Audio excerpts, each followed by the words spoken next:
नमस्कार, मी स्नेहा. आपण पाहताय NDTV मराठी. डॉक्टर तुमच्या घरी या आमच्या विशेष कार्यक्रमात मी तुम्हा सगळ्यांचं स्वागत करते. मंडळी, आज आपण हार्ट अटॅक आणि त्यावरची लक्षणे आणि त्याच्यावर काय उपचार पद्धती आहेत, काय आधुनिकता आलेली आहे त्याच्यामध्ये, याविषयी चर्चा करणार आहे. आणि त्यासाठी आपल्या स्टुडिओत आलेले आहेत interventional cardiologist doctor Prashant Pawar. Doctor, स्वागत तुमचं NDTVच्या स्टुडिओमध्ये.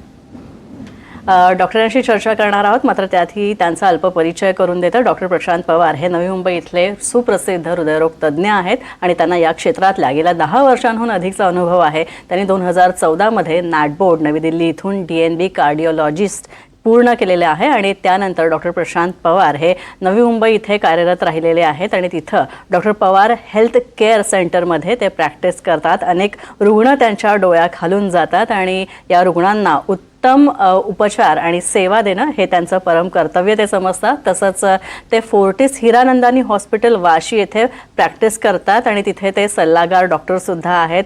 तसंच कॉम्प्लेक्स कोरोनरी एन्जिओप्लास्टीमध्ये त्यांचं प्रावीण्य आहे. चला तर मग चर्चेला सुरुवात करूया. सगळ्यात आधी डॉक्टर, तुमच्याकडनं जाणून घ्यायचं आहे की हृदयविकाराचा झटका जो आहे तो झटका म्हणजे नेमकं काय? ज्या रक्तवाहिन्या हृदयाला सप्लाय करतात त्यांना आम्ही कॉर्नरी आर्टरीज असं म्हणतो.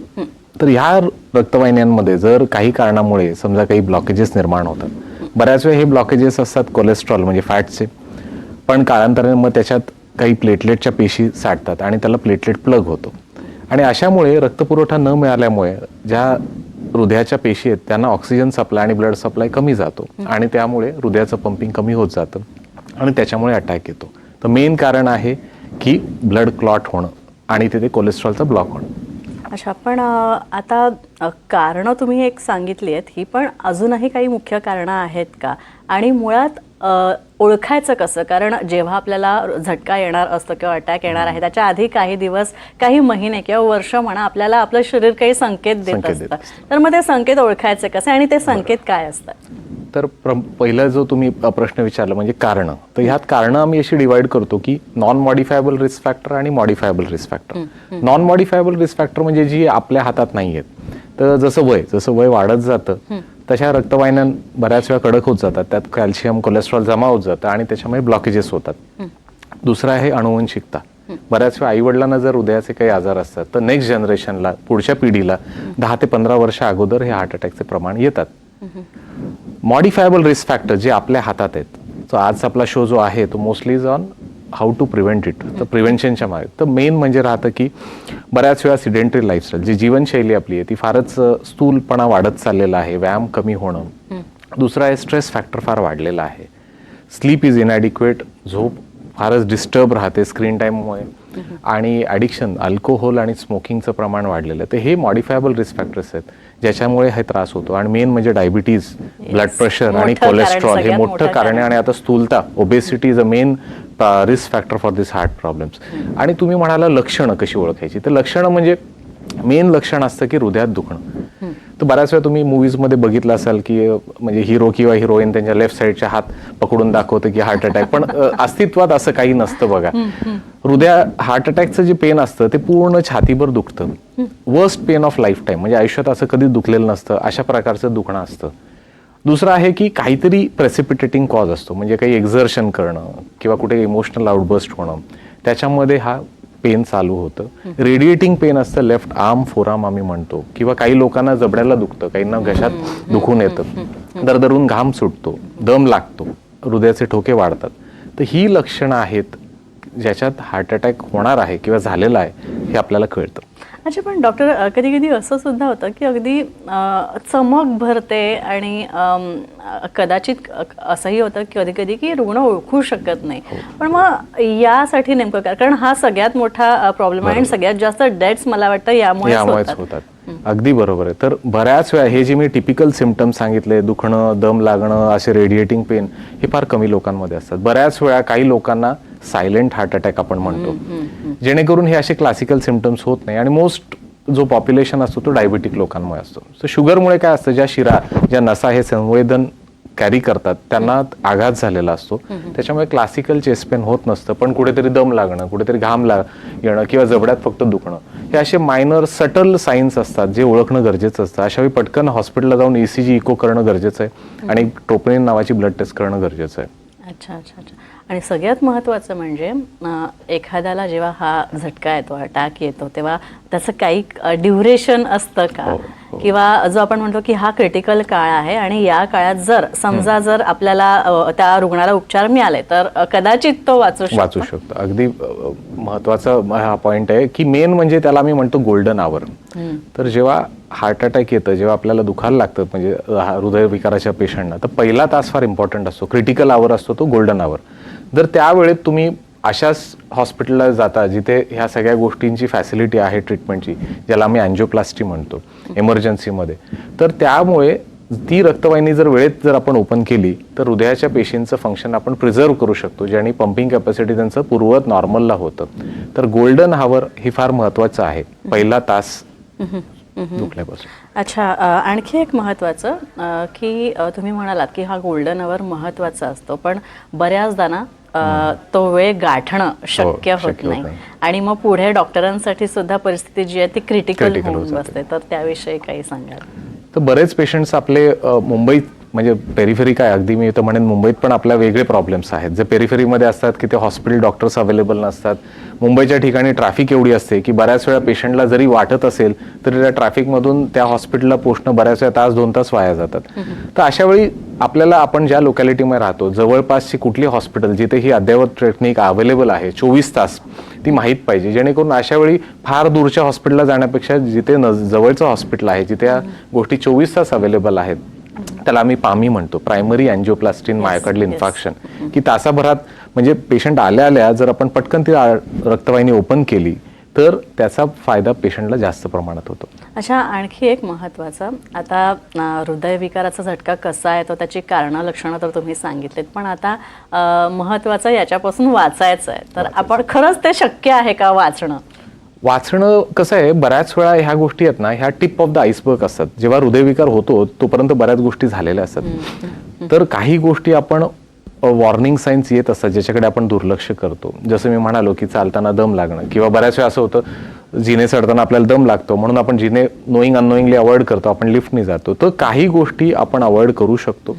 वेळच्या वेळी रेग्युलर हेल्थ चेकअप करणं गरजेचं आहे. आता पूर्वी असं असायचं की 50 झालं मग हेल्थ चेकअपला जायचं, पण आता इव्हन 30-40 एज ग्रुपमध्ये पण 30 मध्ये पण आपण हेल्थ चेकअप्स करतो. त्याच्यात बऱ्याच गोष्टी आपल्याला लवकर डायग्नोज करता येतात, जसं blood pressure, cholesterol, sugars control करता येतात. आणि मेन म्हणजे अशा वेळी स्ट्रेस टेस्ट TMT करणं गरजेचं आहे. ह्या हेल्थ चेकअपमध्ये फक्त ECG किंवा इको करून चालणार नाही. आता तुम्ही सध्या मागच्याच 2 आठवड्या अगोदरची घटना, न्यूरोसर्जन अचानक ते एक्सपायर झाले, त्यांचा ECG नॉर्मल होता. तेच म्हणतोय की फक्त ECG आणि 2D इको नॉर्मल आला म्हणजे सगळं नॉर्मल आहे असं नाही. तर we should go a step आहे, डू अ स्ट्रेस टेस्ट, मशीनवर चालून काय होतं ते बघणं गरजेचं आहे. अच्छा, आता हार्ट ब्लॉकेजेस एक सगळ्यात महत्त्वाचं कारण आहे तुम्ही म्हणालात, पण आता ह्या हार्ट ब्लॉकेजेससाठी आपल्याला चाचण्या काही असतात, तर त्या चाचण्या काय आहेत आणि या चाचण्यांमध्ये किंवा या टेस्टमध्ये पण आता आणखी काही ॲडव्हान्समेंट, आधुनिकता आली आहे का? तर हार्ट ब्लॉकेज बघायची मेन गोल्ड स्टँडर्ड जर टेस्ट म्हणालं तर कॉर्नरी अँजिओग्राफी, म्हणजे हृदयाच्या रक्तवाहिन्यांना आपण कॉर्नरी म्हणतो. तो जोपर्यंत आपण बघत नाहीत त्याला अँजिओग्राफी जी आपण आम्ही रेडियल अँजिओग्राफी करतो, हाताच्या शिरेतनं धमनीतनं आपण एक कॅथेटर पास करतो आणि कॉन्ट्रास्ट इंजेक्शन देऊन बघतो की कुठे काही ब्लॉकेज आहेत का. That is the gold standard test to diagnose blockages. दुसरी लो रिस्क प्रोफाईलमध्ये काही CT कॉर्नरी अँजिओग्राफी केली जाते, पण ज्यांचं वय कमी आहे, 40शीत आहे, 30शीत आहेत, लो रिस्क प्रोफाईलमध्ये CT angiography can be a profile, पण मेन इज कॉर्नरी अँजिओग्राफी.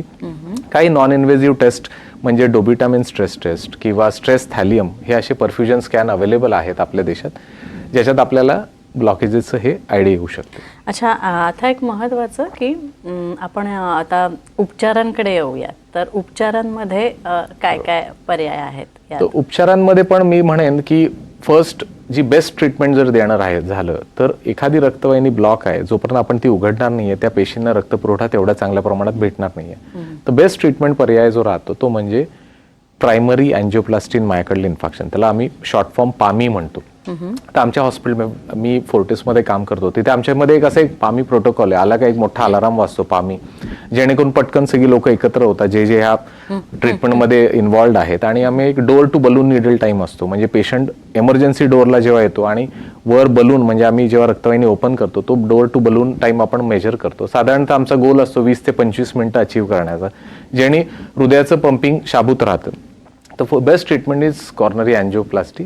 दुसरा पर्याय म्हणजे जिथे फॅसिलिटीज अवेलेबल नसतात राऊंड द क्लॉक किंवा काही सेंटर्समध्ये कॅथलॅब अवेलेबिलिटी नसते, तिथे क्लॉट बस्टर इंजेक्शन दिलं जातं, त्याला आपण थ्रॉम्बोलिसिस म्हणतो. तर हे 2 पर्याय मुख्यतः असतात. अच्छा, अँजिओग्राफी बद्दल जरा मला विस्तृतपणे जाणून घ्यायचं आहे आणि PTCA हे जे आहे तर याविषयी जरा विस्तृत माहिती द्या. तर अँजिओग्राफी ही एक डायग्नोस्टिक टेस्ट आहे. म्हणजे आपण काय करतो की हाताच्या रक्तवाहिनीमधून आपण एक कॅथेटर पास करतो, एक शीत असते आणि त्यातून एक आपली ट्यूब जाते, त्याला कॅथेटर म्हणतो. आणि ज्याच्यातनं आपण कॉर्नरी कॉन्ट्रास्ट आपण देतो आणि आम्हाला स्क्रीनमध्ये एक त्याचं इमेज येतं, ब्लॅक अँड व्हाईट इमेज येतं, तर त्याला आपण अँजिओग्राफी म्हणतो. Angiography is a diagnostic test. त्याच्यामध्ये किती % ब्लॉक्स आहेत ते आपण बघतो. साधारणतः 70% खालील ब्लॉक हे मेडिसिन्सवर मॅनेज होतात. 70% वर ब्लॉक्स असेल तर त्याच्यासाठी काहीतरी करणं गरजेचं असतं.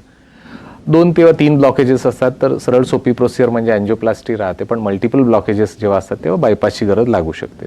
अँजिओप्लास्टी म्हणजे सेम त्याच शिरेतनं एक कॉर्नरी वायर जाते, त्या वायरमध्ये बलून असतो, वायरवरनं एक बलून प्लास होतो, आपण ते ब्लॉकेजेस बलूननी ओपन करतो आणि तिथे मग एक स्टेंट म्हणजे एक स्लॉटेड ट्यूब असते, म्हणजे थोडक्यात सांगायचं झालं तर स्प्रिंगसारखी एक असतं आहे, आणि मग आपण ती आर्टरी ओपन ठेवतो. तर याच्यात पण बरेच प्रकार आलेले आहेत.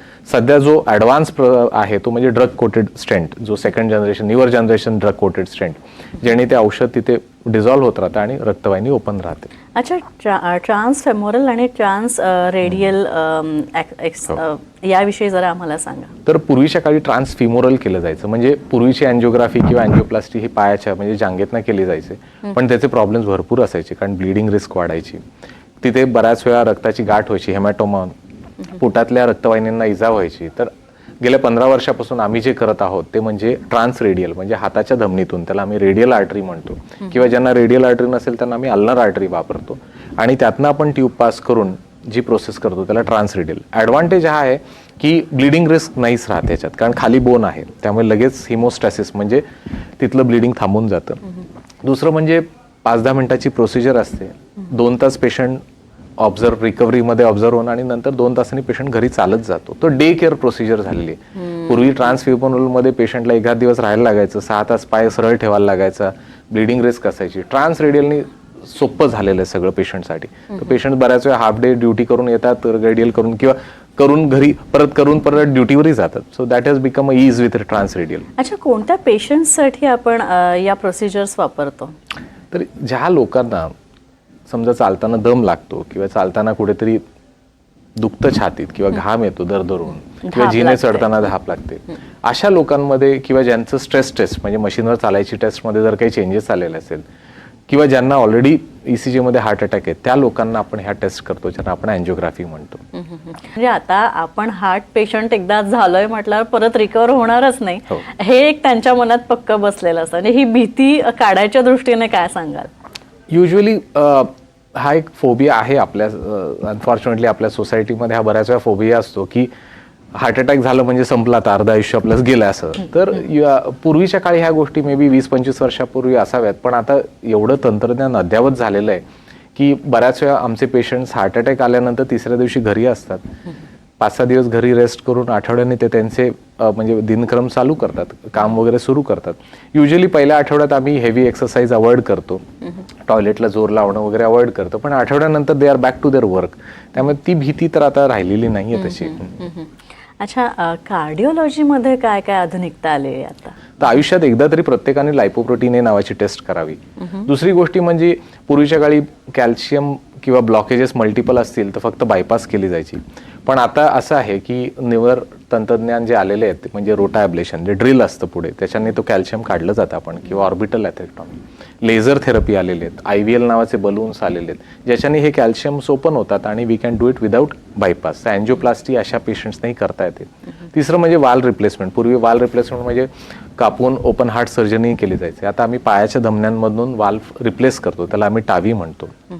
ओबेसिटी एवढी वाढली आपल्या भारतामध्ये नवीन जे इंजेक्शन्स आलेले आहेत, सेमाग्लुटाईड, टिरझापेटाईड, ज्याच्यामुळे स्थूलतेचं प्रमाण, वजन कमी होण्याचं प्रमाण फार कमी झालेलं आहे. त्याच्यामुळे वेट लॉस फार चांगला होतो अशा मॉलिक्युल्स, आणि they are easily available now in our country.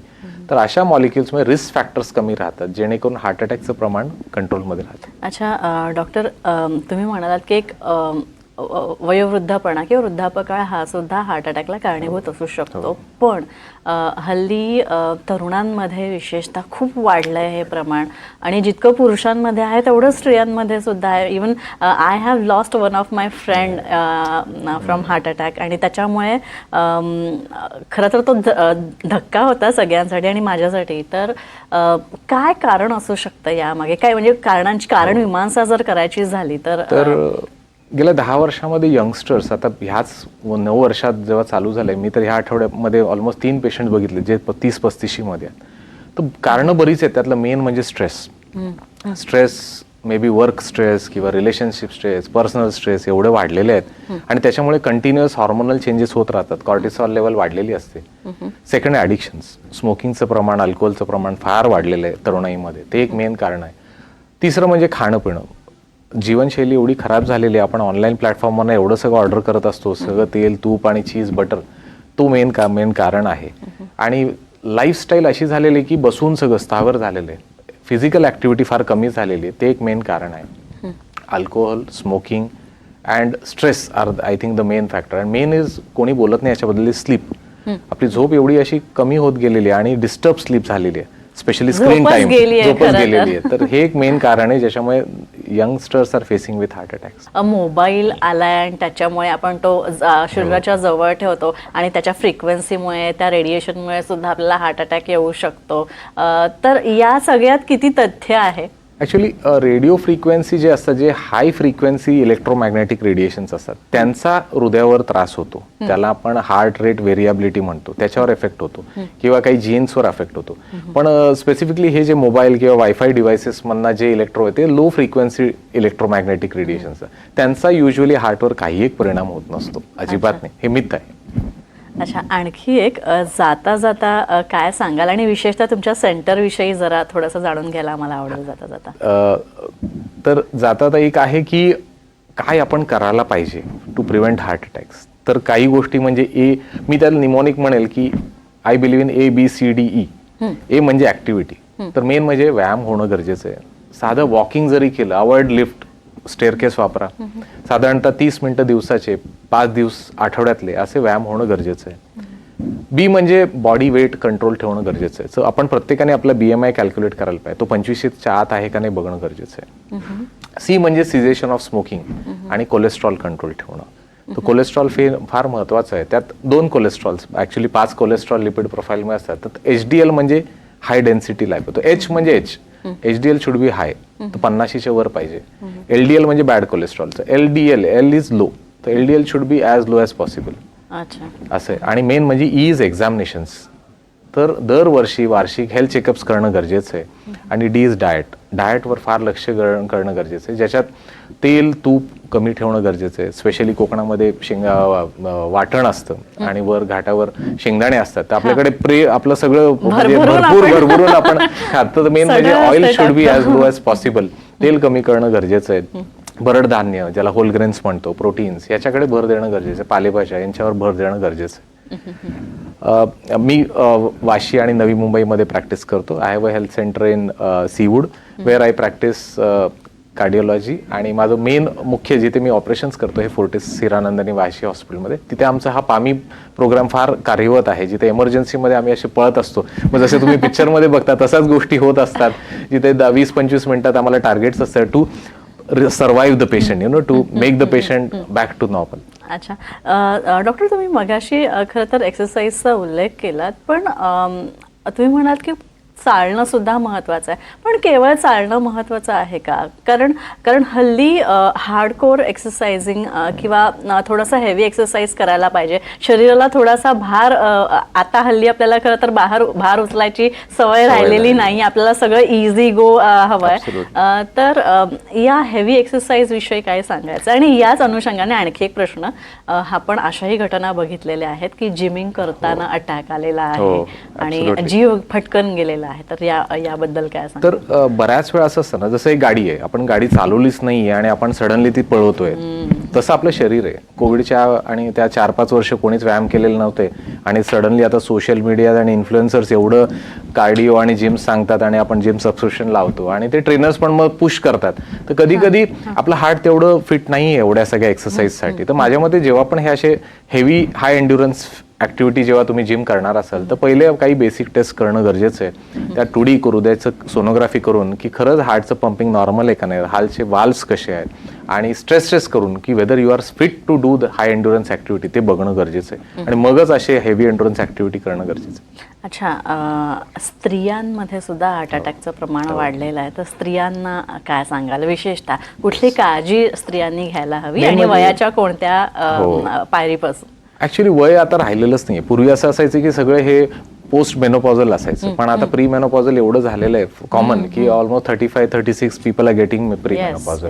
तर वय असं काही राहिलं नाही. I think whenever every year you should do some basic test. Cholesterol check करणं गरजेचं आहे आणि मेन म्हणजे व्यायामाकडे लक्ष देणं गरजेचं आहे. कारण बऱ्याच वेळा स्त्रियांना बऱ्याच गोष्टी बॅलन्स कराव्या लागतात, घर, प्रोफेशनल सगळ्या ऍक्टिव्हिटीज, त्यामुळे बऱ्याच वेळा त्यांचं एक्सरसाइजकडे दुर्लक्ष होतं. तर माझ्या मते एक अर्धा तास तरी स्वतःसाठी काढणं गरजेचं आहे, ज्याच्यात तुम्ही एरोबिक एक्सरसाइज किंवा ज्यांना पॉसिबल नाही निदान झुंबा किंवा आजकाल ऑनलाईन सेशन सुरू आहेत, that is a good thing की ॲटलिस्ट घरात राहूनही तुम्ही बरेच व्यायाम करू शकता. नक्कीच. तर आपण पाहिलं हे होते डॉक्टर प्रशांत पवार, इंटरव्हेन्शनल कार्डिओलॉजिस्ट, आणि हृदयविकार हार्ट अटॅक टाळण्यासाठी काय करायला हवं काय करायला नको याविषयी विस्तृत माहिती डॉक्टरांनी दिलेली आहे. आणि हार्ट अटॅक टाळता कशा प्रकारे येईल आणि त्यासाठी तुम्ही तुमच्या जीवनशैलीमध्ये कशा प्रकारे बदल करू शकता, आणि सगळ्यात महत्त्वाचं म्हणजे स्वतःला फिट ठेवण्यासाठी व्यायामाचा आधार जरूर घ्या. डॉक्टरांनी हा संदेश दिलेला आहे. महत्त्वाच्या या टिप्ससह आपण इथेच थांबतोय. डॉक्टर, पुन्हा एकदा तुमचे धन्यवाद. यानंतर इथेच थांबतोय. मात्र तुम्हाला जर डॉक्टरांशी संपर्क साधायचा असेल तर तुम्ही जे स्क्रीनवर क्रमांक दिलेले आहेत, संपर्क क्रमांक, त्यावर तुम्ही संपर्क करू शकता आणि डॉक्टरांचं मार्गदर्शन घेऊ शकता. ते नक्कीच तुम्हाला मार्गदर्शन करतील. यानंतर इथेच थांबतोय. पाहत राहा NDTV मराठी. नमस्कार.